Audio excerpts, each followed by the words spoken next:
Directors Bryan and Scott Beck's new film Heretic has just been released in theatres, and the new horror thriller starring Hugh Grant, Sophie Thatcher and Chloe East is mostly a pretty great one. It's a film of two halves, splitting its first part into more of a thriller that contains religious commentary, while the second half evolves into more of the horror project you'd expect to find from A24 today. For the most part, I really enjoyed it, and I thought Grant's performance, both being intellectual and devilish, had me gripped throughout. So in this explained analysis, I'm going to be giving you my breakdown of Heretic, discussing full plot details, the ending, and much more. There will be spoilers in this video, so if you haven't watched the film yet, then I would recommend checking it out before watching my analysis. Before I get into it though, if you want to see more on upcoming releases like Heretic, then don't forget to support this upload by giving it a like rating and subscribing to the channel. But without further ado, let's dive into my explained video for Heretic.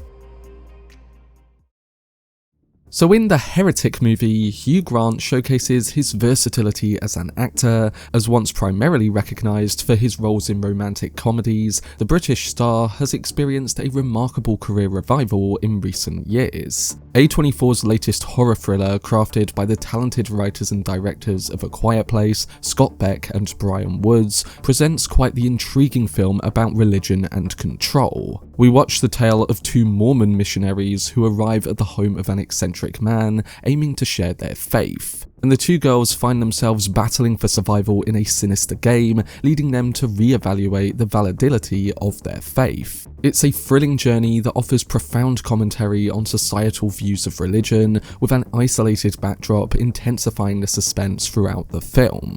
The film begins by introducing two Mormon missionaries, Sister Barnes and Sister Paxton, who dedicate their days to sharing their faith with others. They carry a list of individuals who have shown interest in converting, with Mr. Reed, played by Hugh Grant, being the final name. Upon arriving at his home, he assures them that his wife is busy baking a blueberry pie in the kitchen. They then engage in a conversation about Mormon beliefs and theology, and while doing so, Sister Paxton shares a heartfelt wish, saying that when she passes away, she hopes to become a butterfly, resting gently on the fingers of her loved ones to let them know she is still with them. Initially, the film portrays Mr. Reed as someone who is caring and seemingly harmless, suggesting that he might be open to joining the church. However, once Sister Barnes and Paxton continue their conversation with him, it becomes increasingly evident that he has a hidden agenda. His behaviour raises suspicions as he repeatedly postpones introducing them to his wife, who he claims is just in the next room. The sisters grow uneasy due to the absence of another woman, a condition they had requested before entering his house. And while Reed supposedly steps away to check on his wife and that promised blueberry pie from before, the sisters notice that the candle on the living room table emits a blueberry pie scent, and that they cannot leave through the front door because it has been locked. On top of this, Mr. Reed has taken their coats, which had keys to their bikes which were locked outside, so for any chance of getting out, they need to find him and ask for an exit themselves. So as they deal with this escalating problem, they decide to move through the house. They make it down a dark corridor, find Mr. Reed in the next room, and ask him there if they can leave. He tells them that the front door of the house has a lock timer and that it wouldn't open again until morning. Of course, this is a lie, and as we find out later, Mr. Reed is controlling them and using mechanisms and strategies within the house to show that. Anyway, the girls become increasingly scared at this point, and it's around this scene where Mr. Reed begins his tense rant about religions. He discusses the concept of faith, expressing his view that all religions are essentially meaningless, except for one that he enigmatically refers to as the one true. He draws parallels to various subjects, using examples from Radiohead's Creep to Monopoly to illustrate his point that everything is merely a reworking of existing ideas. Comparing this to religions, he describes the similarities in each of their holy texts and argues that they have all lied by using the same story with minor alterations. It's a very interesting scene, and while I'm sure it's one that will upset some people who watch it, the actor does a great job of selling what he's saying, even if he's also corrupted and quite sinister in doing so. So ultimately, after disclosing that there's no alternative way to leave the house, he presents them with a choice between two doors. In that room, one door is labelled Belief, intended for those who still hold onto their faith, while the other door is labelled Disbelief, meant for those willing to acknowledge his truth. Sister Paxton, thinking this might be the best escape, opts for the door marked Disbelief. However, Sister Barnes stands her ground, challenging some of Reed's assertions. Eventually choosing to uphold their beliefs in spite of his efforts to sway them, they exit through the Belief door, only to discover that both doors lead to the same basement. And this is where the story starts to take an even stranger turn. As they descend the stairs, they encounter a frail woman who Reed introduces as a living prophet capable of performing miracles. He offers her a blueberry pie and reveals to the girls that it was laced with poison, leading her to collapse to death. However, he quickly informs them that she will come back to life and share her visions from the other side. Before this happens though, the doorbell rings, prompting Mr. Reed to answer it. He discovers that a Mormon elder is inquiring about the two girls who had failed to check in after their visits. Regrettably, the elder is convinced by Reed that he hasn't seen them, leaving this potential way out a missed opportunity. And while Mr. Reed is occupied, Barnes and Paxton brainstorm alternative escape plans and manage to find some matches on the carpet outside one of the doors they were locked in. They pull the carpet towards them underneath the door, grab the matches, and attempt to ignite a fire, hoping to generate smoke signals to alert anyone nearby. But while they try this, the prophet that had died suddenly awakes behind them, fulfilling Reed's prediction of coming back to life for the time being.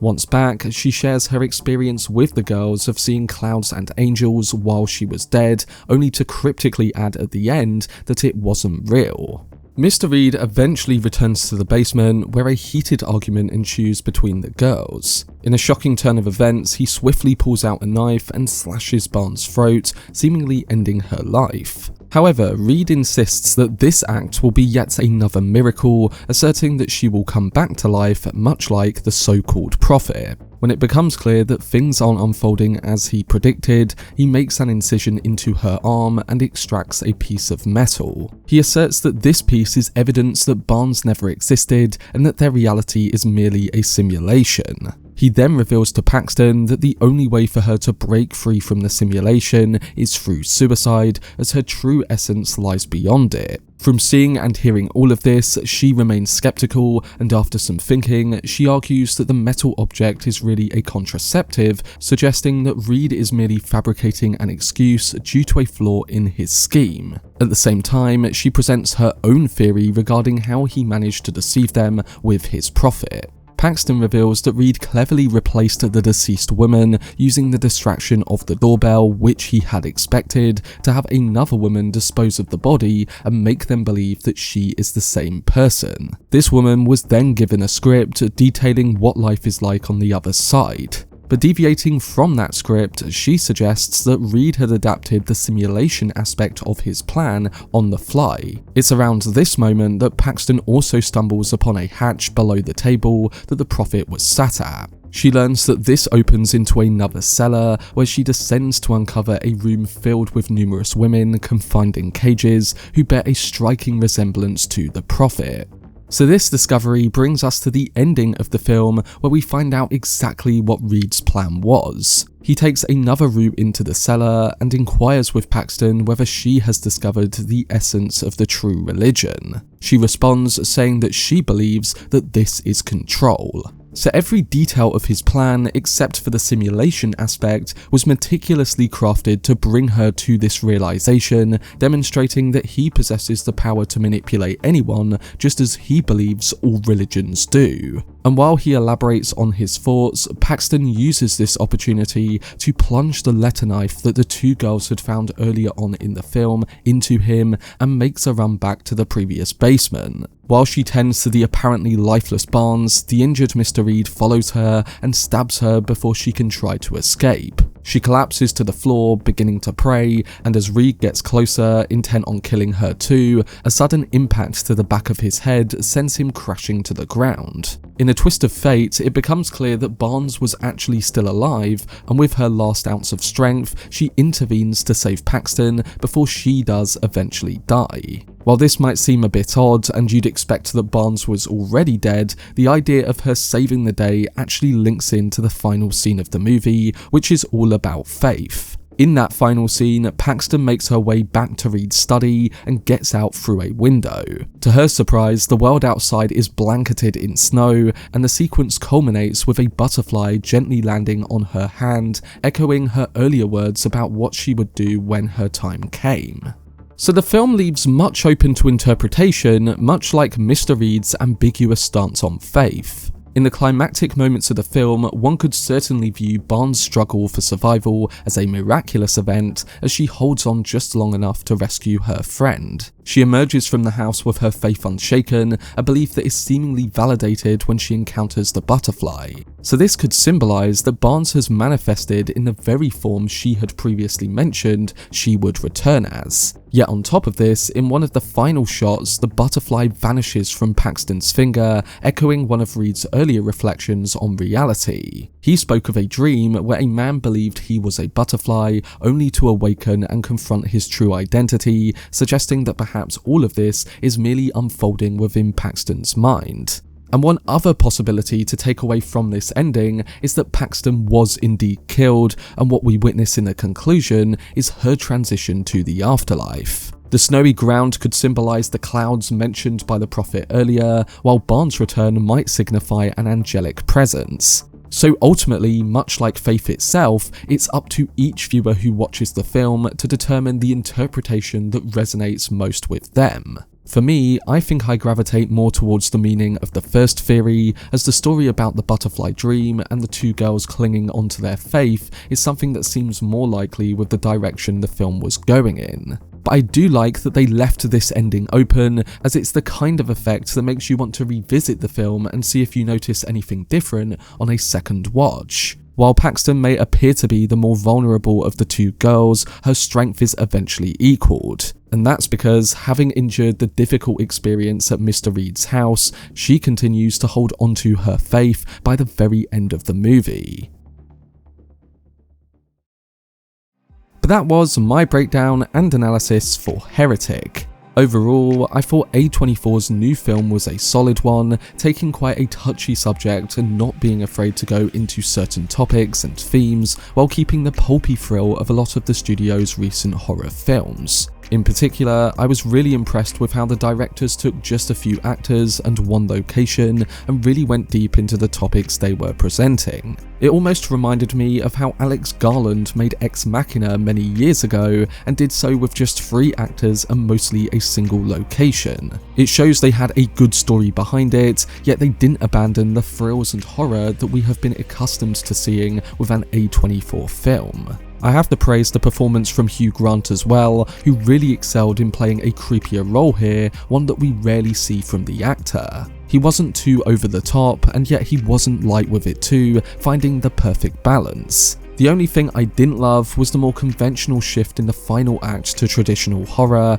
and while I was fine with other moments in the movie that presented that, I just think the film worked better in its earlier scenes where Grant's character showed both an intellect and his sinister nature too. This all came in a lot of those early dialogue scenes, especially the one before they reached the basement. Regardless, I'm excited to see what Beck and Woods direct next, because I think they did a really effective job here, and like I said, I think they made an interesting horror film using limited resources. But I do hope this breakdown did help some of you guys understand the film and the main details a bit better, and overall, I'm looking forward to hearing your thoughts on it, so don't forget to let me know down below in the comments section. For more videos on upcoming film releases like Heretic, then subscribe to the channel and turn on your notifications. Also, if you enjoyed this video, remember to leave a like rating and follow me on social media via the links in the description. But anyway, I hope you guys enjoyed it. I've been Cortex, and as always, make some noise.